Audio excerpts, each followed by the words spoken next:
coastal forts that are part of a dramatic World War II story. This site on the end of the breakwater here feels like the key to unlocking what all of this is about. That's what I want to get inside.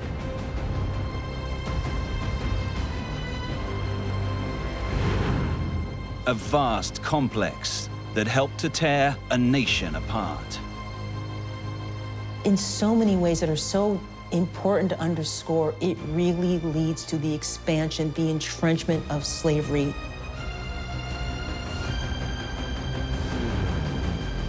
And an island fortress surrounded by scandals and cover-ups. They destroyed the buildings, burnt the files. They didn't want people to know what happened.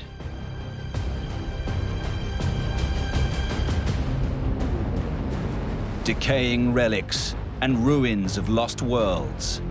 They were forged through years of toil and are now haunted by the past. Their secrets are waiting to be revealed.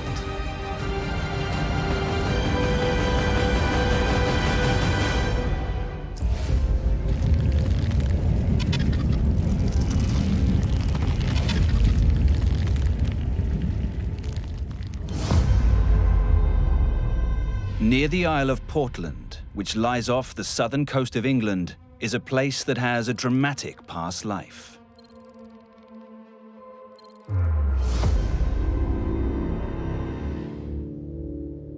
It's a monster of a structure, solidly built, clad in metal, with all sorts of additions attached to the top and the sides of it. This is a genuinely unusual structure. This was not one simple purpose-built structure. This has evolved perhaps over a century. How is it linked to a prison on the island? At first glance, there don't appear to be many clues. You immediately wonder what was kept out there. Why was it separated from the rest of the land? This is an incredibly claustrophobic structure. It's hard to get in, and it feels like it's impossible to escape from. The land nearby the building is littered with curious reminders of its past. As you pan out and view the whole area, you see an entire series of structures. This is something that is the result of a serious engineering project over a long period of time. There is clearly so much going on in this place in different periods of history, but just how it's all related remains elusive. So what lies within that circular structure? And for what was it built?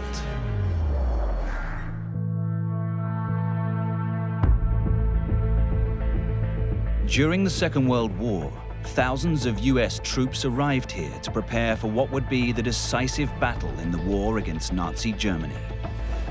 But strangely, the constructions here don't all appear to be connected to that epic story. Rob Bell has come to the island of Portland to investigate why this place became so important during the fight against the Nazis.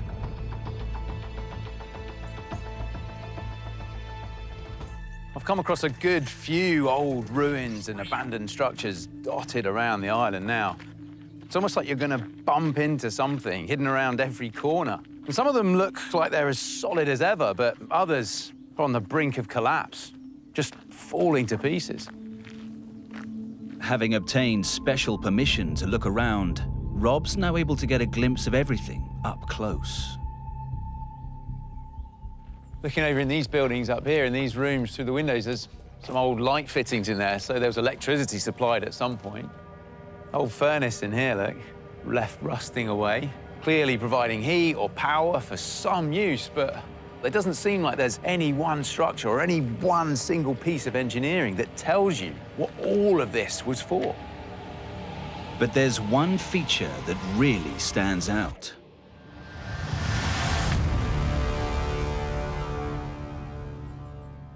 Well, this feels very, very different here now. I thought it was just another old abandoned ruin here, but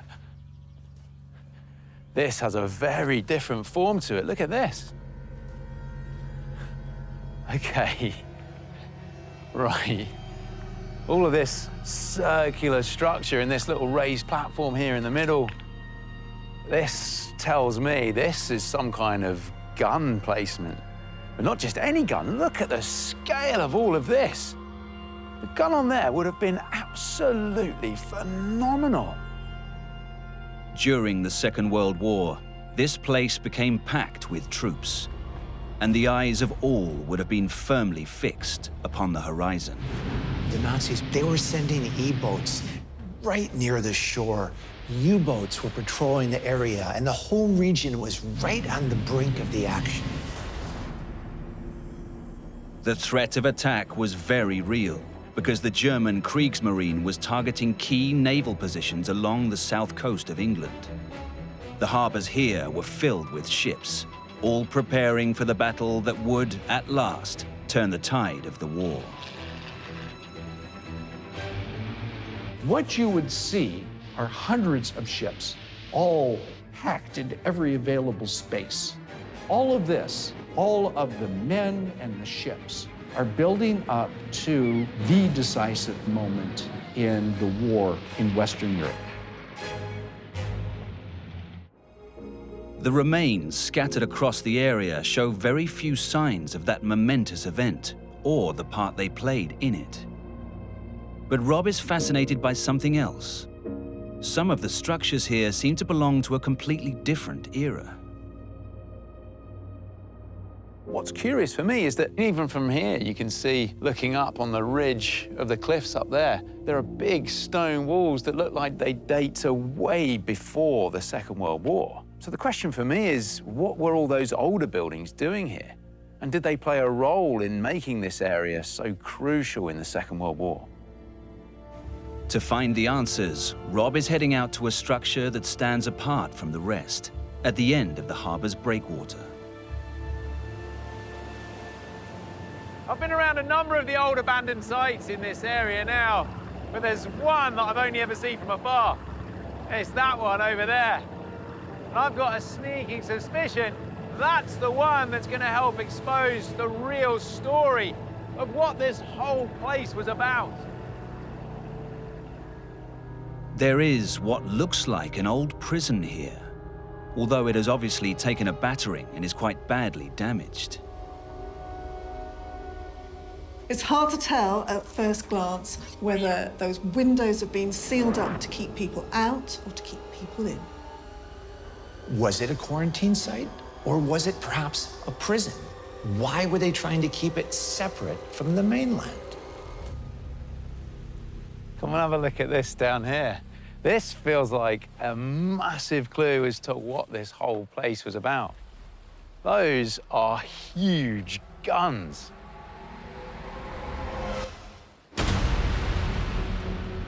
I've been told there's a definite link between this site and the prison over on the island. But when you see artillery of this kind of scale out here, that tells me that this was some kind of fort. So what was the link to the prison then? I'm hoping if I get inside, I can find that out.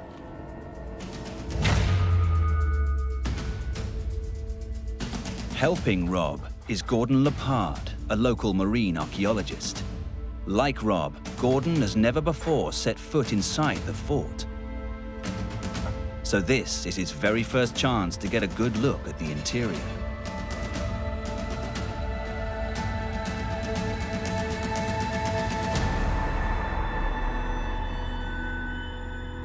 Wow, this is certainly very impressive. Something I'd like if you can help me clear up here. I know there was a link to the prison with this fort, but what exactly is that? What it was that the prison was built to supply the labour to quarry the stone, and they built the breakwater from there using the stone the prisoners quarried. The fort has natural defences to the north, south, and west, but it was still vulnerable to an attack from the east, a problem that the authorities in the mid-19th century recognised and were determined to address. They decided to build a breakwater, which, when it was completed, stretched for 1.5 miles. This was a huge job, and they used the prisoners who were kept on the island to man the quarry, to create these huge blocks, to assemble these straight lines that cut out into the sea. This once formed the largest man-made harbor in the world, and it provided superb protection, not only from enemy attack, but also from powerful storms. I mean, when you've got a little bit of daylight coming in through there, is that what I see from the outside, those bricked up openings? Yes, they would have been open, or at least with metal covers on them when they weren't in use. Yeah. But that was where the guns pointed out and fired. And when we're talking about guns, are they the guns that I saw down in the water there? Almost like they'd been dumped in a pile or next to the breakwater. Those are the breaches, just part of the guns that were here. They're the first guns that were placed inside the fort in the 1870s. To defend the sea leading towards the harbor, 14 of these guns were placed evenly around the circular fort. But who exactly was the enemy? What was the threat? What was the idea behind building this fort then? When it started, there was a perceived threat from the French. They were fortifying their own coast. They were massively mechanizing their navy, and it was perceived that there could be a threat to the southern English coast. Britain and France had been at each other's throats for years. And although there was peace of sorts at the time, there was this fear that a new battle might be emerging. So the British decided to construct forts in English coastal waters. You can see that at one point it was a well-engineered, thriving, purpose-built location with all of these passageways and tunnels having a specific use. Oh, we're really descending down here now. Go and look around you though still, all these handrails just rusted away. But this was just the first stage of the Isle of Portland's modern fortifications. Warfare was evolving, and Portland needed to grow and expand. As we'll see, every inch of the site had a part to play. This is one of the rooms where the explosive charges were kept. Beside us, we've got one of the hoists. Several of these round the edges here. In would go the shell and the charge and the fuse, and they would be hoisted up. Well, what's the idea of separating the shells and the munitions down here from the artillery, from the guns up above? If you had an explosion up on top, you did not want the explosion to come down here. It would be a disaster if the explosion was to get through to one of the shell stores. While the breakwater fort was central to the defense of the area, it was far from the only piece of the puzzle. Other fortified defenses were also built, making it one vast engineering project. But when it was all completed, there was a harsh reality to be faced. Military technology was advancing at such a rate around the turn of the century that by the time you built something, it was already out of date. These forts, they were built as a reaction to the threat from the French. They took decades to build, and in fact, when they were finished, they were an embarrassment because the threat had moved on.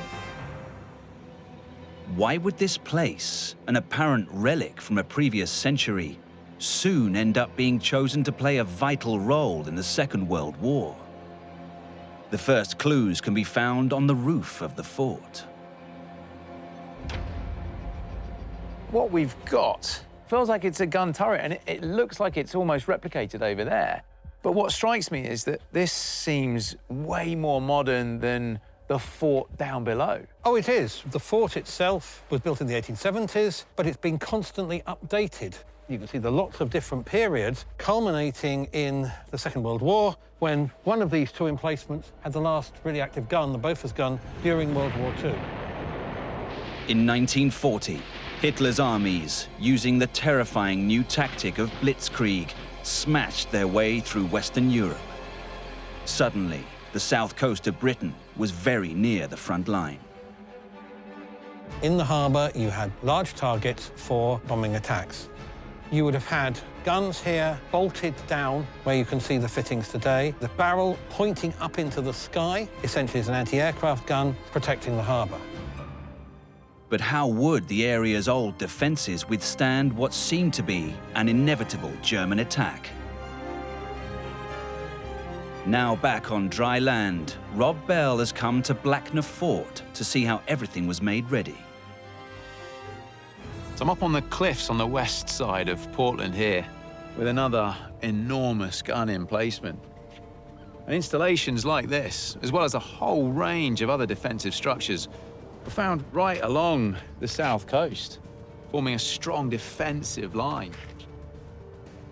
From the end of the 19th century and through the years leading up to the Second World War, improvements and modifications were made to the harbour and the areas beyond. The breakwater was extended, artillery positions were added, and supporting forts and batteries were built further along the coast.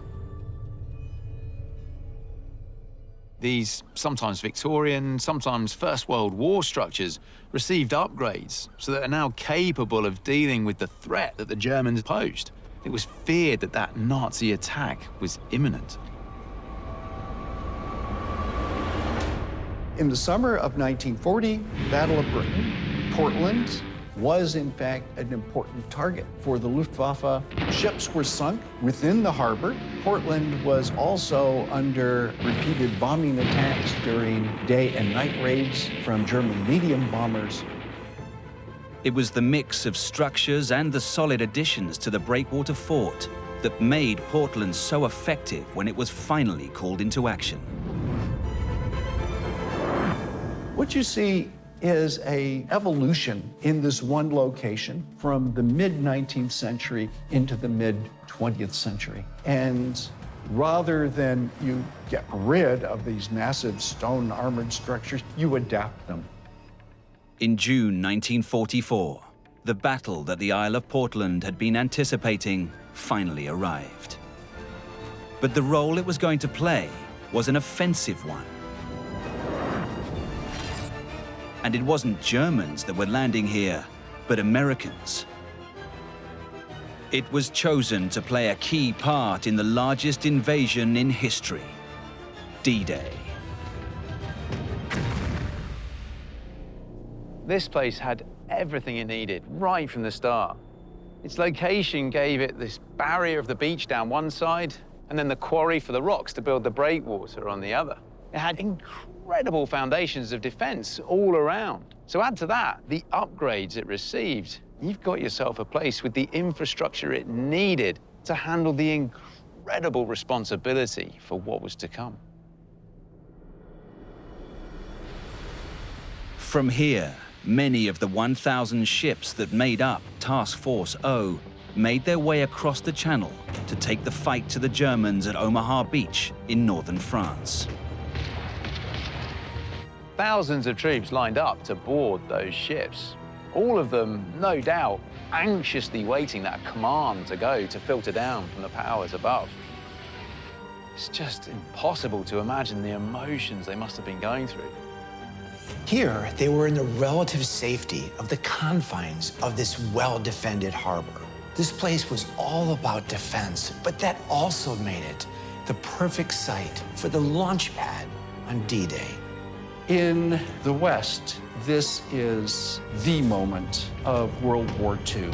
If the Allies can directly attack the main force of the Wehrmacht on the continent of Europe and defeat it, the Nazi regime will be brought down. When that order finally came on the 6th of June, 1944, all of those ships sailed out past the fort over there. As Eisenhower's order stated, the tide has turned. The free men of the world are marching together to victory.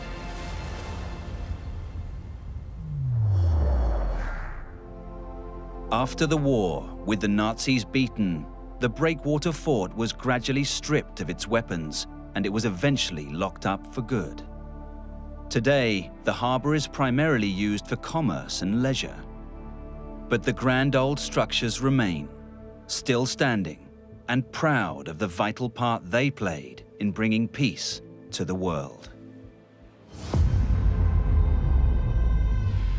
In the heart of America's deep south, on the banks of Autauga Creek, are aging remains with an enduring legacy.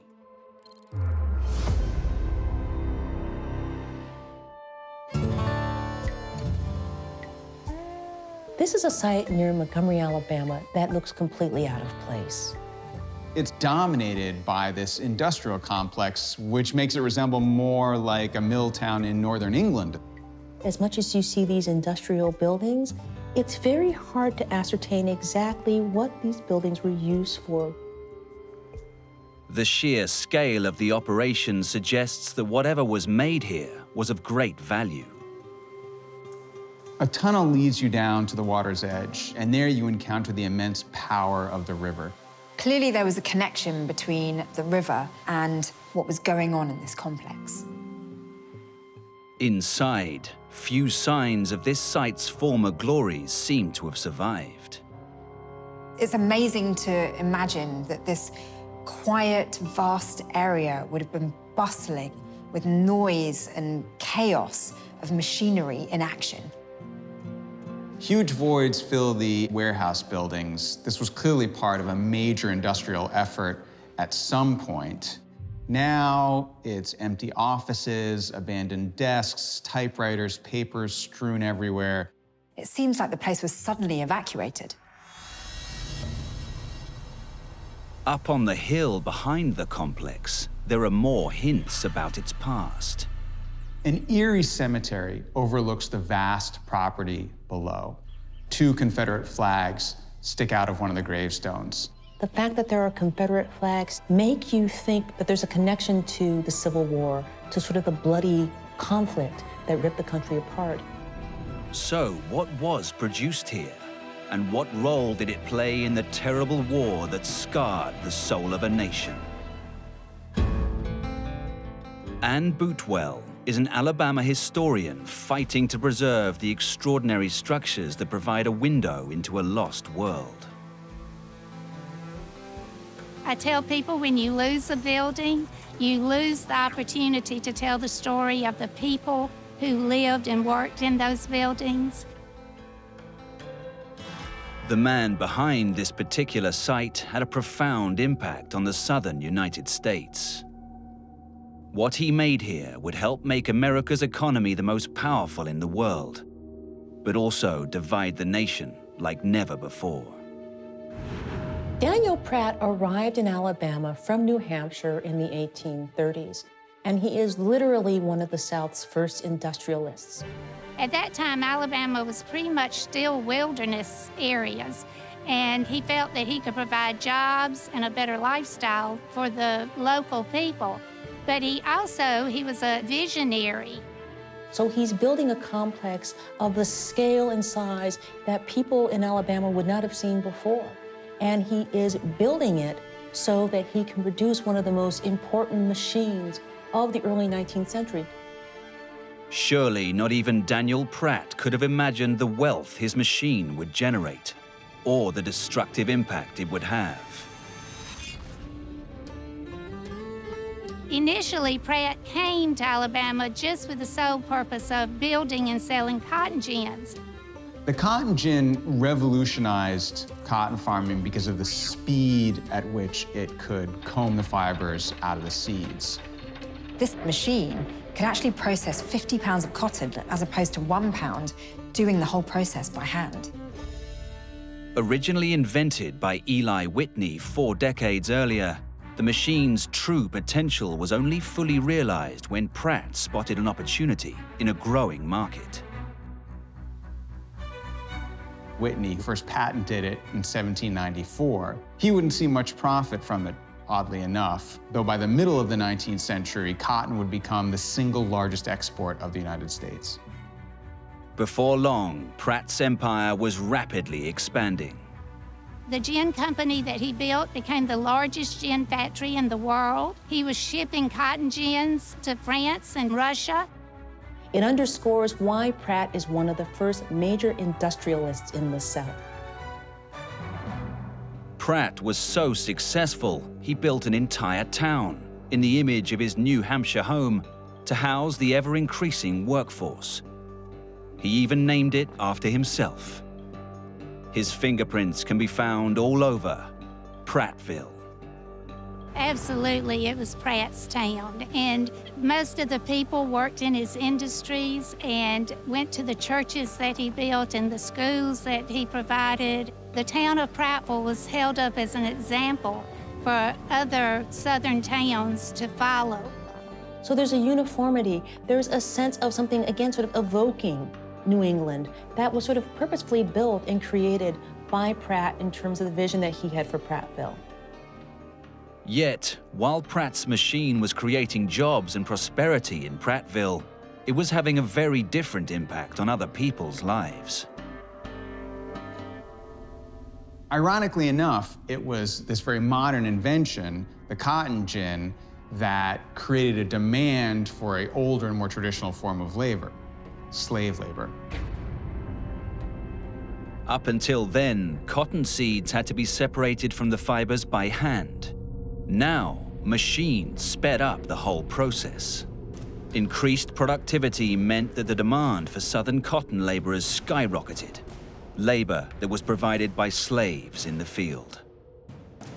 Cotton is a crop that doesn't exhaust the soil so much, and by creating a machine that cleans it more rapidly, the cotton gin literally enables the expansion of slavery into the Deep South. Pratt manufactured a machine that not only revolutionized slavery in America, but entrenched it. A devout Christian from the North, Daniel Pratt wrestled with the clear conflict between his deep religious beliefs and his personal ownership of slaves. The dark shadow of a looming war meant that it was a dilemma he'd soon have to resolve.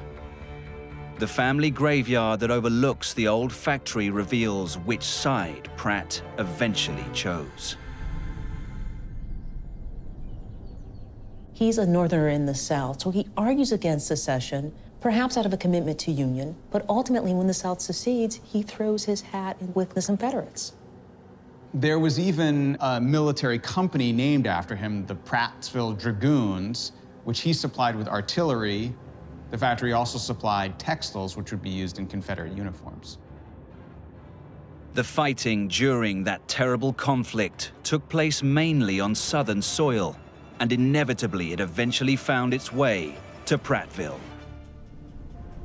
It threatened the very survival of Daniel Pratt's cotton gin factory. We do know that there were troops in this area, but we have been puzzled to this day as to why Pratt's industries were not destroyed. We don't know if that was because he had some influence, because he was a Yankee, or what caused the Union to leave his industries alone. Whatever the reasons, Pratt's complex was undamaged by the fighting. Unfortunately, the same couldn't be said of his finances. The people that had worked in his factories, especially those that had sold his products across the South, were called to serve in the military. And because of the war, blockades were put in place, and Pratt wasn't able to export his gins, and that had a massive impact on his business. And worst of all, he was paid in war bonds, in Confederate money that would eventually be worthless. The war is very costly to Daniel Pratt. Some scholars argue that he lost about $500,000 and that the war comes close to ruining him financially. When the Civil War ended, the prospects for Pratt's cotton gin business looked bleak. Faced with the harsh realities of post-war reconstruction, how would the factories and town they built survive? It took him quite some time to get his industries restarted and get the production levels up. He was determined to do that, and he was eventually able to recover that well. In fact, Pratt somehow not only revived his own business, but he also helped to speed up Alabama's economic recovery. That meant there was a future for people like Ernie Edwards, who worked here well into the 20th century. When we were very busy and cotton was at a peak price-wise and machinery was selling very well, the we might have 3 shifts running in here. But sadly, it didn't last. In 2009, the vast halls fell silent for the first time in more than 150 years, as the business struggled to compete in a fast-changing economic market. I miss the people more than anything else. And it's sad to go through that plant and see the condition that it's in. I'd like to see the industry come back. Locals are fighting to save what remains of this important historic site. It still faces an uncertain future. It looks like it's going to be converted into apartments and office spaces rather than being torn down entirely. So at least the distinct architecture and some element of the history of this site will be preserved, one hopes. In the heart of the Mediterranean Sea sits the lovely island of Crete. Tucked away in one of its bays is a tiny but very dramatic islet.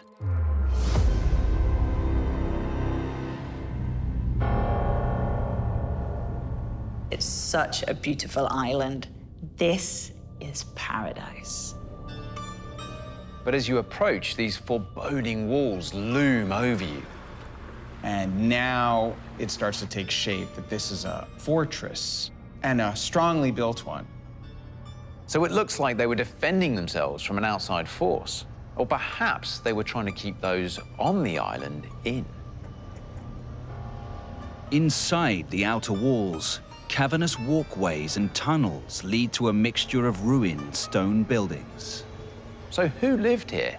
And did they interact with the people on the mainland? Back then, it was forbidden for anyone to visit the island. The truth is, by the afternoon, I couldn't wait to get out of here. This island has become famous now, yet little of the truth is actually out there. And when you learn about it, you see that the government had tried to cover it all up. What was the secret of this place? And why did the Greek government try so hard to convince people that it didn't exist?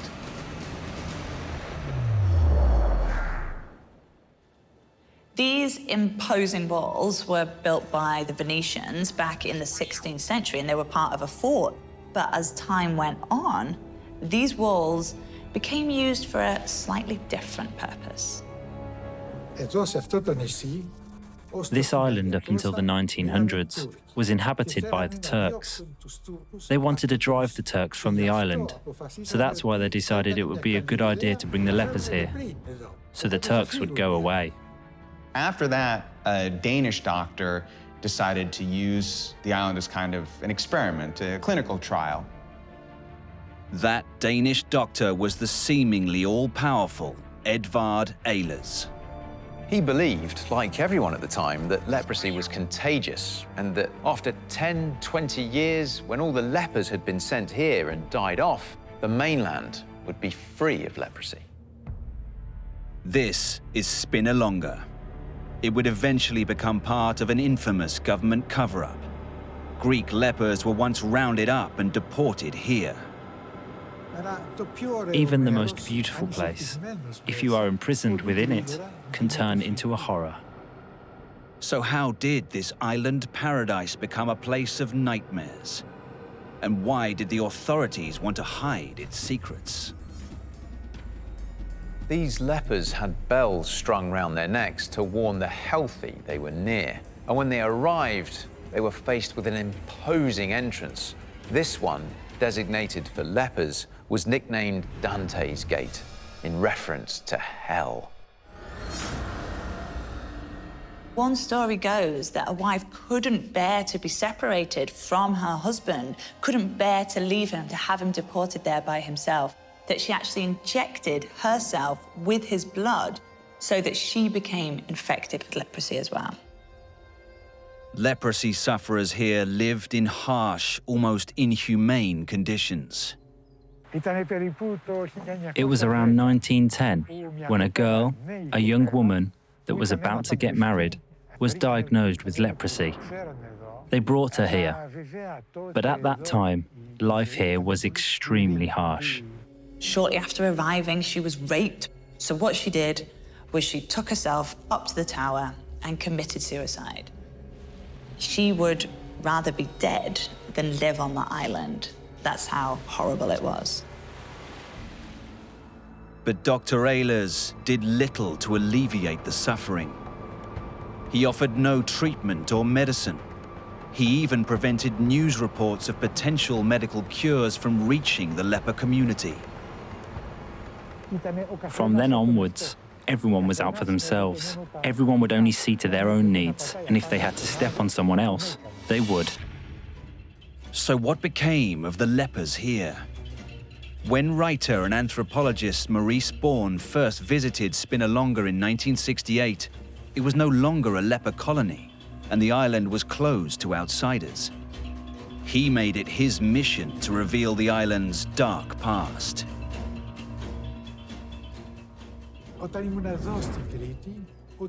When I was here in Crete, whenever I would go through the archive records, Remondakis' name would keep coming up. Bourne decided to seek out that man, Epaminondas Remondakis. He tracked him down to a leprosarium in Athens, from where Remondakis began to reveal the secrets of Spinalonga. He started with his own remarkable story.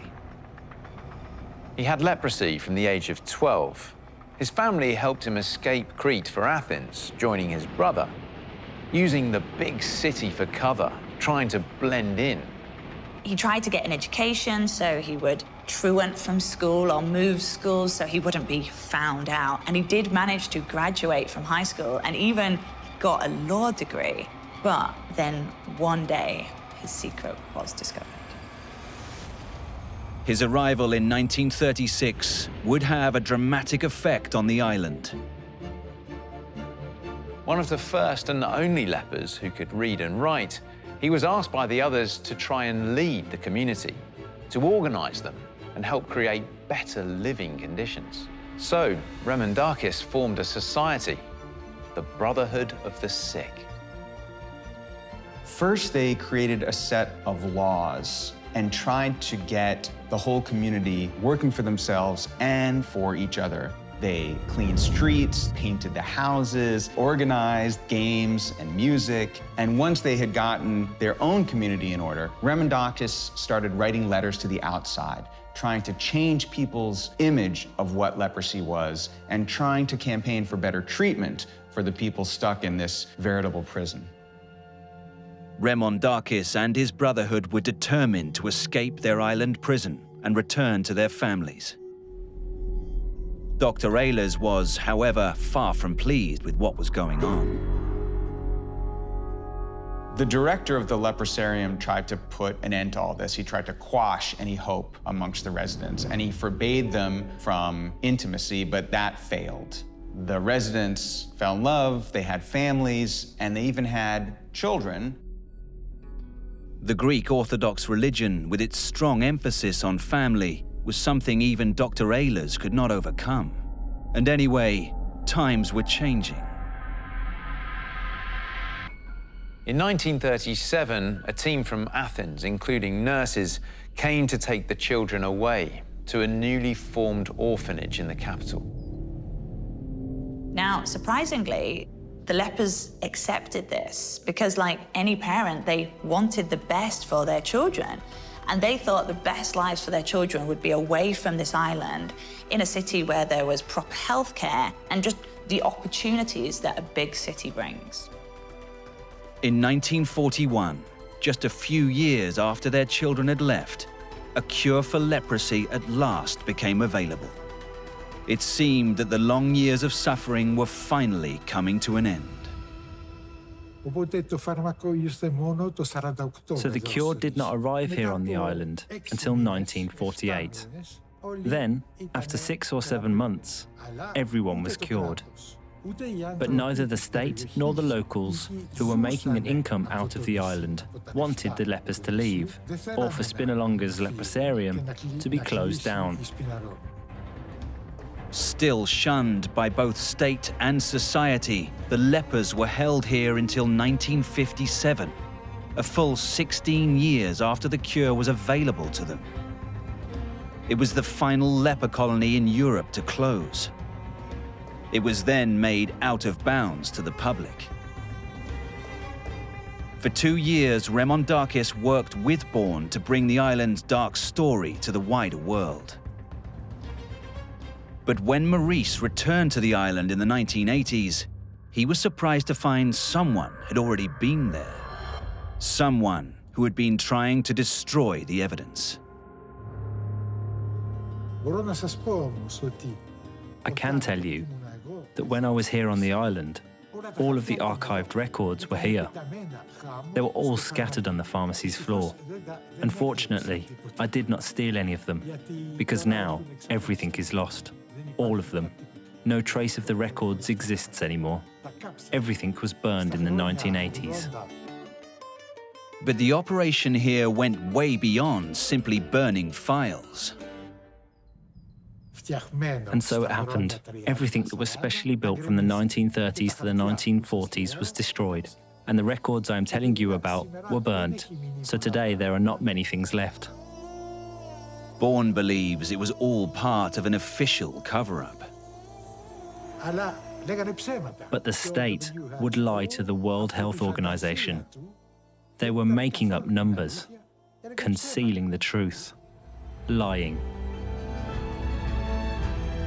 Ironically, the mysteries of the island, with its rumors of a cover-up, simply served to increase interest among tourists, helping it to become one of the most visited historical sites in Crete.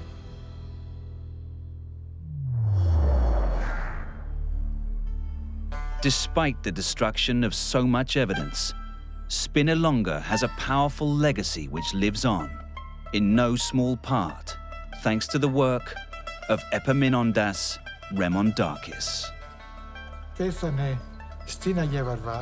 He died in Agia Varvara Leprosarium in 1978 from a heart condition.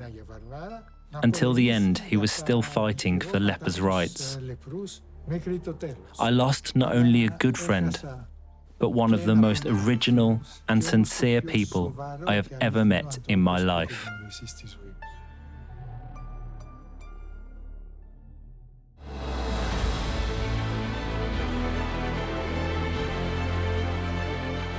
Now they are abandoned, crumbling ruins. Many remind us of dark times, but some were once beacons of hope and progress, lasting testimonies to human imagination, enterprise, and spirit.